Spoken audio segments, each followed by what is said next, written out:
नमस्कार, आप देख रहे हैं न्यूज मूवमेंट और मैं हूं आपके साथ ज्योति कनौजिया। आइए रुक करते हैं फटाफट दिन भर की बड़ी खबरों की ओर।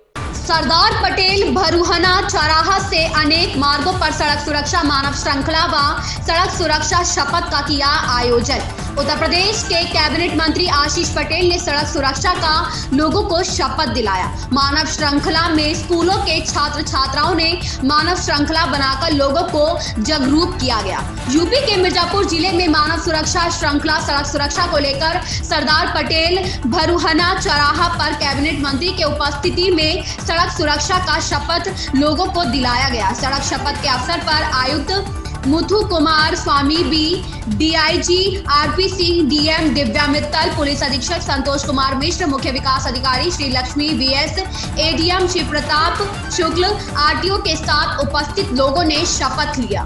संतोष गुप्ता की रिपोर्ट।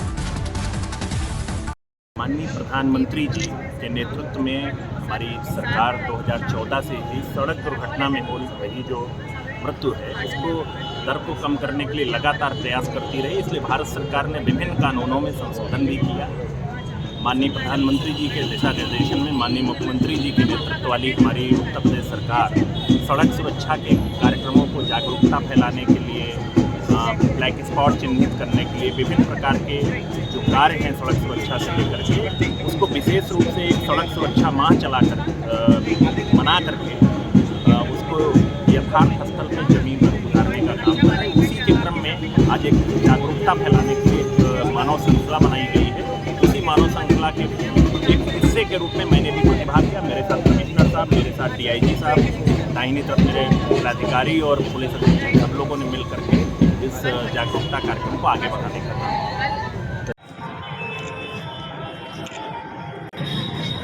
इस देश में सड़क दुर्घटना से होने वाली मृत्यु दर को कम करने के लिए विभिन्न प्रकार के प्रयास किए हैं। मैं आभार व्यक्त करना चाहता हूं अपने सहयोगी परिवहन मंत्री जी का भी, कि उनके सहयोग से हम सड़क सुरक्षा के लिए उत्तर प्रदेश में बहुत ही अच्छा कार्य करने का प्रयास कर रहे हैं। इसी क्रम में आज जो ये सड़क सुरक्षा माह चल रहा है, माननीय मुख्यमंत्री जी के दिशा निर्देशन में तमाम प्रकार के कार्यक्रम चल रहे हैं। उसी कार्यक्रम में क्या करते हैं कि हम सड़क पर सदैव यातायात नियमों का पालन करेंगे तथा सुरक्षित यात्रा हेतु सदैव दो पहिया वाहन चलाते समय स्वयं वो पीछे बैठे व्यक्ति को BIS मानक वाले हेलमेट अवश्य पहनेंगे और पहनाएंगे। 4 पहिया वाहन चलाते समय हमेशा सीट बेल्ट लगाएंगे। लेन ड्राइविंग के नियमों का पालन करेंगे। तेज रफ्तार से वाहन नहीं चलाएंगे। गलत दिशा में वाहन नहीं चलाएंगे। वाहन चलाते समय मोबाइल फोन का प्रयोग नहीं करेंगे। शराब पीकर या नशे की हालत में वाहन नहीं चलाएंगे। सड़क दुर्घटना में घायल व्यक्तियों की मदद हेतु सदैव तत्पर रहेंगे। घर पर बच्चे इंतजार कर रहे हैं, अतः मैं सदैव सुरक्षित और सावधानी से वाहन चलाऊंगा। सुरक्षित सफर, सुरक्षित प्रदेश। जय हिंद, जय भारत।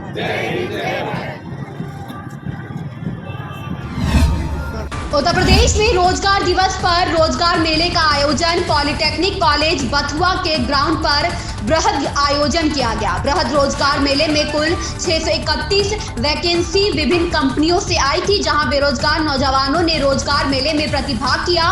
विभिन्न कंपनियों के द्वारा नौजवानों को प्रमाण पत्र के साथ ऑफर लेटर दिया गया। यूपी के मिर्जापुर जिले में उत्तर प्रदेश रोजगार दिवस पर रोजगार मेले का आयोजन किया गया। पूंजीवादी देश और सामाजिक वेलफेयर स्टेट में बड़ा अंतर है। पूंजीवादी देश व्यापारिक दृष्टि से काम करता है, वह सामाजिक वेलफेयर अपने नागरिकों के लिए काम करता है। इसी को लेकर प्रधानमंत्री के निर्देश पर हम अपने नागरिकों को रोजगार देने के लिए और रोजगार मेले का आयोजन कर रहे हैं। बद्री गुप्ता की रिपोर्ट। प्रतापगढ़ में फर्नीचर कारखाने में लगी आग, लाखों रुपए का फर्नीचर जला। सूत्रों से मिली जानकारी के अनुसार प्रतापगढ़ नगर कोतवाली थाना क्षेत्र के सगरा गांव के पास केजीएन फर्नीचर कारखाने में सोमवार की दोपहर संदिग्ध कारणों से आग लग गई, जिससे स्थानीय लोगों में हड़कंप मच गया। बताया जाता है कि मोहम्मद इरशाद की केजीएन फर्नीचर कारखाने में अज्ञात कारणों से लगी आग की वजह से लाखों रुपए कीमत का फर्नीचर जल गया। आग लगने की सूचना पर पहुंची अग्निशमन की टीम ने 4 वाहनों की मदद से पानी की बौछार कर आग को बुझाया, लेकिन आग बुझने तक लाखों रुपए का फर्नीचर पूरी तरह से जल गया था।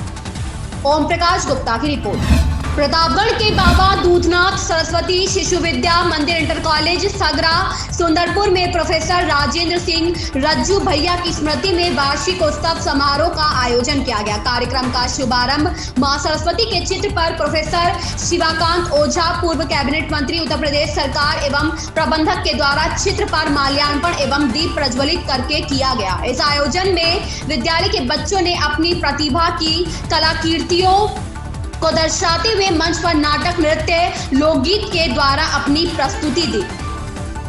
ओम प्रकाश गुप्ता की रिपोर्ट। उन्नाव में अखिल भारतीय विद्यार्थी परिषद की बांगरमऊ नगर इकाई के द्वारा नगर के गल्ला समिति सरस्वती शिशु मंदिर विद्यालय में सुभाष चंद्र बोस जी की जयंती पराक्रम दिवस के रूप में मनाई गई, जिसमें मुख्य वक्ता के रूप में विद्यार्थी परिषद के प्रांत मंत्री आकाश पटेल ने कहा कि सुभाष चंद्र बोस जी भारत के स्वतंत्रता संग्राम के अग्रणी तथा सबसे बड़े नेता थे। द्वितीय विश्व युद्ध के दौरान अंग्रेजों के खिलाफ लड़ने के लिए उन्होंने जापान के सहयोग से आजाद हिंद फौज का गठन किया था। इस अवसर पर नगर मंत्री रसिक अवस्थी, नवलदीप गुप्ता, निमेश तिवारी, शोभित द्विवेदी, अमन गुप्ता, कमल कनौजिया, हिमांशु गुप्ता, सोम यादव, गौरव गुप्ता, कपिल बाथम, हर्षित गुप्ता आदि लोग मौजूद रहे। अनुज कुमार की रिपोर्ट। बांगरमऊ उन्नाव में सड़क सुरक्षा माह के अंतर्गत नेताजी सुभाष चंद्र बोस की जयंती के अवसर पर आज नगर के इंदिरा गांधी राजकीय स्नातकोत्तर महाविद्यालय के मैदान में मानव श्रृंखला निर्माण एवं सड़क सुरक्षा शपथ दिलाए जाने का विशाल कार्यक्रम आयोजित किया गया। उप जिलाधिकारी उदित नारायण सिंगर के नेतृत्व में आयोजित किए गए मानव श्रृंखला निर्माण एवं सड़क सुरक्षा शपथ दिलाए जाने के विशाल कार्यक्रम में एकत्रित हुए हजारों छात्र छात्राओं की मानव श्रृंखला इंदिरा गांधी राज के स्नातकोत्तर महाविद्यालय से हरदोई उन्नाव मार्ग होते हुए संडीला रोड तिराहा तक बनाई गई। उसके बाद सभी छात्र छात्राएं वापस डिग्री कॉलेज के ग्राउंड पर पहुंची, जहां पर उप जिलाधिकारी व पुलिस क्षेत्राधिकारी तथा तहसीलदार द्वारा सड़क सुरक्षा से संबंधित महत्वपूर्ण जानकारी दी गई। अनुज कुमार की रिपोर्ट। बांगरमऊ में रात को शौच के लिए खेतों पर गई युवती से दुष्कर्म हुआ। गांव के एक युवक पर रेप करने का आरोप लगा है। उस समय युवक का साथी भी खेत पर था, वो भी इसमें शामिल था। युवती बदहवाल हालत में देर रात आरोपियों के चंगुल से छूटकर घर पहुंची और परिजनों को जानकारी दी। पिता ने मामले में तहरीर देकर कार्यवाही किए जाने की मांग की है। मामला बांगरमऊ कोतवाली क्षेत्र के एक गाँव का है। देर रात करीब 10 बजे पीड़ित पिता कोतवाली पहुंचा और तहरीर दी। पिता ने बताया शाम को 18 वर्षीय बेटी खेतों पर शौच क्रिया के लिए गई थी। घर तक आने में आज उसे कुछ ज्यादा समय लग गया। जब वह घर पहुंची तो बदहवास हालत में थी, उसके कपड़े अस्त व्यस्त थे। उसने पूछने पर सारी बात बताई। बेटी के मुताबिक खेत पर गांव का ही एक युवक मिला, उसके साथ उसका दोस्त भी था। वह दोनों बेटी से जबरन करने लगे। शोर मचाने पर उसका मुंह दबा दिया ताकि किसी को आवाज सुनाई ना दी। अनुज कुमार की रिपोर्ट। थाना कोतवाल कटरा जनपद मिर्जापुर पर Flipkart delivery company Ekart service Natwa road Mirzapur branch manager Anupam Gupta पुत्र बलराम दास गुप्ता निवासी नकहरा रोड द्वारा फ्लिपकार्ट कंपनी में कार्य करने वाले डिलीवरी बॉय के विरुद्ध बाबत डिलीवरी हेतु लाखों रुपए की सामान ब्रांच से ले जाकर सप्लाई के उपरांत कुछ सामानों को रिटर्न किया गया, जिसे ब्रांच में चेक करने पर सभी सामान डुप्लीकेट कंपनी के पाए गए, जिसके संबंध में तहरीर दी गई, जिसके आधार पर थाना कोतवाल कटरा पर मुकदमा अपराध संख्या 16/2023 धारा 419, 420, 421, 467, 407, 381 भारतीय दंड विधान पंजीकृत कर विवेचना प्रारंभ की गई। संतोष गुप्ता की रिपोर्ट। मिर्जापुर पुलिस को मिली बड़ी सफलता। 4 गो तस्करों को गिरफ्तार कर उनके कब्जे से 134 गौवंश को किया बरामद। अरोरा थाना की पुलिस ने जंगलों के रास्ते तस्करी कर ले जा रहे गौवंशों को किया बरामद। पुलिस अधीक्षक ने पत्रकार वार्ता कर किया खुलासा। अरोरा थाना की पुलिस को सूचना मिली कि जंगल के रास्ते गौ तस्कर गौवंश को तस्करी कर ले जा रहे हैं। इसकी सूचना पर पुलिस द्वारा कार्यवाही करते हुए 4 गौ तस्करों को गिरफ्तार कर उनके कब्जे से 134 गौवंश को बरामद किया है। पुलिस अधीक्षक ने पत्रकार वार्ता करते हुए बताया कि पकड़े गए तस्करों के खिलाफ कड़ी कार्यवाही की जा रही है। सभी तस्कर पड़ोसी जनपद सोनभद्र के निवासी हैं। बद्री अग्रणी की रिपोर्ट। इन खबरों में फिलहाल इतना ही। बने रहें न्यूज मूवमेंट के साथ।